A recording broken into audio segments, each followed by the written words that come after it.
Robert Whittaker versus Ikram Aliskarov is the main event that we have this weekend. It's a little bit of a downgrade from the original one that we had, but it's all good. It's not the worst of main events that they could have made, but it ain't up there. But let's be real, this entire event is actually pretty good, even though it's just a fight night. Shows that this was clearly built on the backs of Saudi money. It's honestly better than a lot of the pay-per-views that we've been getting recently. So let's be clear, there was a lot of confusion as why Ikram was chosen. It could have been like, I don't know, there were a few other names that were thrown out, but the reason they didn't go with them is because this guy is part of that belief system, and that's what they wanted in Saudi, and you know, that's the kind of person they'd want to pay money for.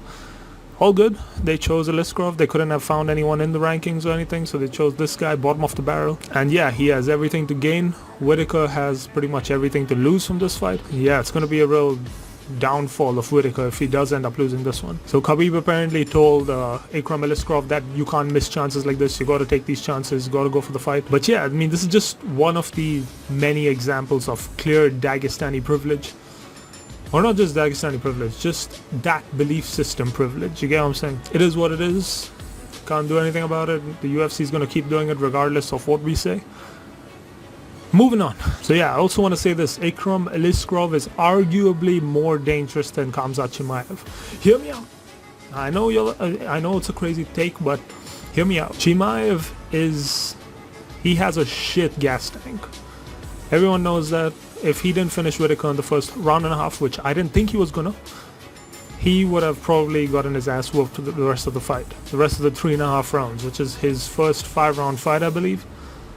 Or at least he would have been forced into 5 rounds. And yeah, he has a very grappling heavy style that's perfect for Whittaker, because what Whittaker likes to do is he likes to kind of counter the grappling and then just sort of fire from there. You know what I'm saying? But yeah, Aliskerov, he has been preparing for a 3-round fight. So it's not completely reliable with his cardio as well, but I do trust it more than Chimaev's for some reason. I don't know why. I just look at this guy and I feel like he has cardio. Yeah, he also has some serious power in his hands, man. And he also has sambo, very high level sambo, which, you know, that Khabib shit. So he's pretty good on the ground as well. But yeah, Whittaker's takedown defense is one of the best in the world. And I do think he's going to be able to stop most of those takedowns. But here's the thing with Whittaker. He's quite a slow starter. If you notice in any of his past fights, he starts pretty slow.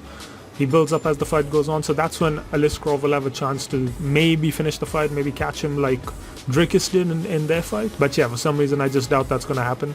I think Whittaker is just superior on the feet compared to him. Another thing, Whittaker has been saying that he doesn't really know who this guy is and he hasn't heard of him ever. Like, he better be watching tape on this guy, man, because he's not a can. Although he's very low down on the UFC rankings, this guy's pretty high up there when it comes to skill.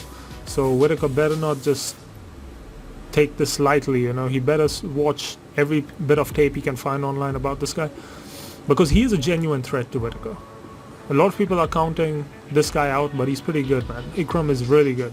The only guy he's ever lost to in his career is Khamzat Chimaev. But yeah, Ikram is going to have to mix in the takedowns in order to have a chance to win this fight. I doubt he's going to get any of the takedowns, but it will make this sort of distract Whittaker. It'll improve Ikram's striking a bit due to that. I know a lot of people dislike this fight, mainly because they're just kind of scared, because they don't want one of their guys to lose to basically a can, because it's going to delegitimize Whittaker quite a bit if he does lose this fight. But I don't think so, man. For me, looking at this fight, like, I just know how good Ikram is, so I don't see it as that much of a crazy thing if he does end up pulling this through. But yeah, eventually I'm just going to go with a 49-46 for Whittaker. I think Ikram might get the first round because Whittaker will start slow.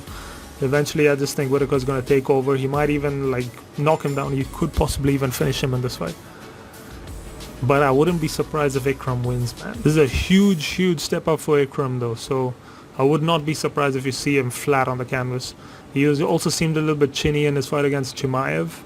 That didn't look like the best of strikes, but it put him out cold, like he was asleep, man. His face swelled up like a tomato. Like I don't know, it was just a weird combination to see, but yeah, it is what it is. Anyways, that's my take on this fight.